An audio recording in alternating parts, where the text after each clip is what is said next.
Hey, what's up? Piz out here. And wanted to do this video, kind of a spur of the moment thing, talking about video stores, reminiscing about video stores, about my life as a video store rat, a video store nerd, a video store denizen, a guy who spent a huge chunk of his life roaming the aisles of his neighborhood video store.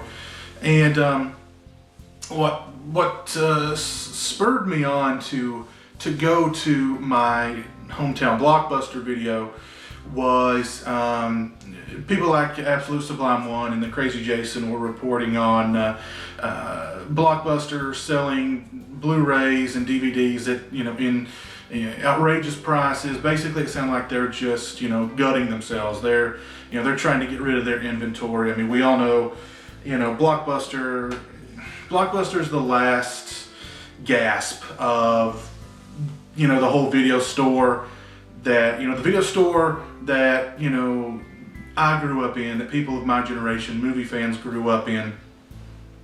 They're it, and they're dying. They've filed Chapter 11 bankruptcy already, and they're on life support basically.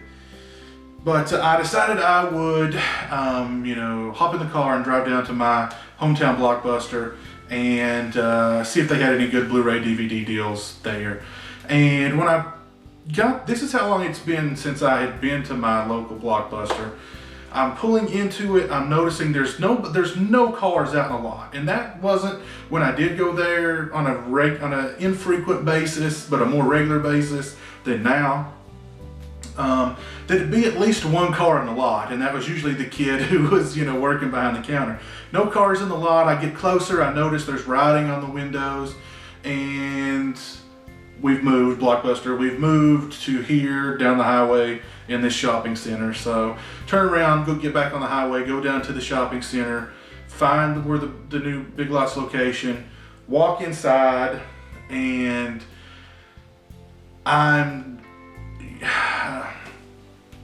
it was tiny.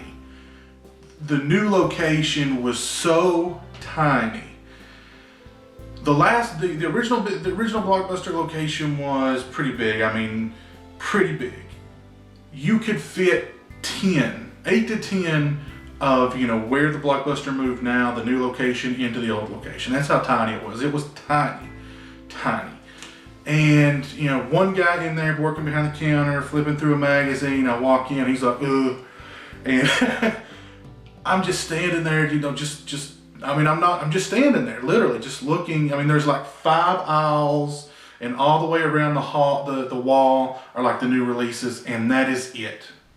That is it. And I asked him, I just sort of mumbled, have you got any DVDs, Blu-rays for sale? And he's like, yeah, there's some right there. And it was nothing. They had no selection. I guess they'd already done this, this gutting, weeks before, before they did their big move, and I missed out on it, I guess. I don't know.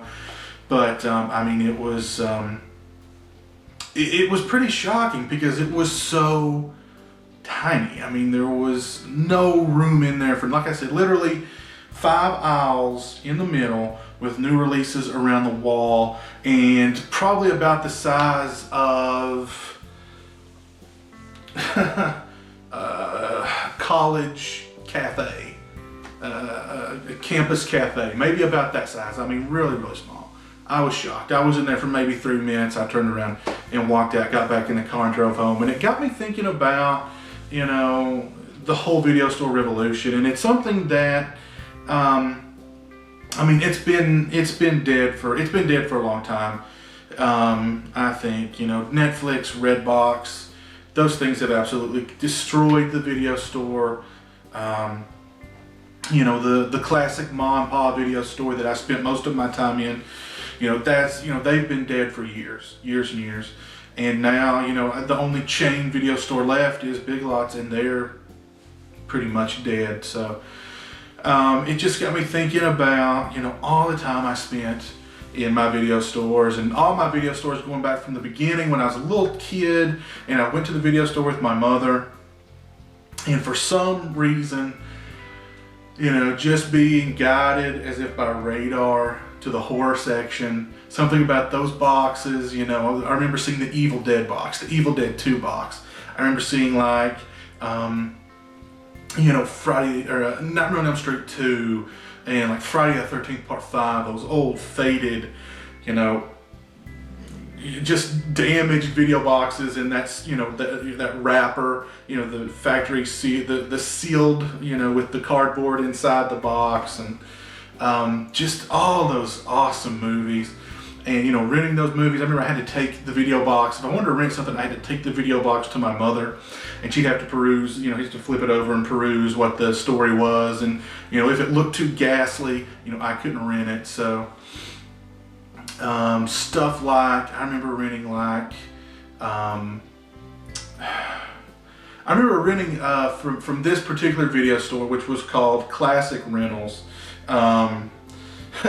The Michael Jackson Thriller video. I thought it was going to be like a zombie movie, and I didn't read up enough on it. And, you know, it was, you know, the making of the music video in the music video, and that was pretty much it. And I was like, what? I remember the cardboard stand-ups or stand-ups, whatever, for like Howling 4 and Howling 5 in that video store. And there were two major video stores in my town that I spent a lot of time in as like a teenager and in my early 20s. One was called Silver Screen Video, which was a huge video store. Giant, just a huge space full of movies. I mean, a lot of titles. Really enjoyed hanging out in there. A lot of my friends worked there, so I got free rentals. You know, I would go there nightly. I didn't have a car at the time. Had a buddy of mine. I'd call him up, hey, let's go to the video store. I think he, you know, he hated it. But, you know, we'd hang out with our friends. You know, I'd walk out there with, you know, 2 or 3 movies, always on the arm. You know, never paid for a rental. We'd go back in the back, get their screeners.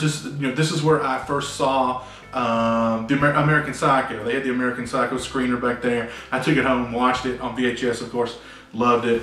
But there was another video store in my town called the Video Palace, and it was a horror movie fan's dream, because the guy who owned it was a huge horror movie fan, and not just, you know, the big horror movie titles, Scream, you know, the studio stuff, but I mean the indie stuff, the low budget stuff. And I mean, he even loved, like, you know, the guy in his backyard with the, you know, the video camera, and, you know, the super ultra low budget stuff. I mean, he had it all.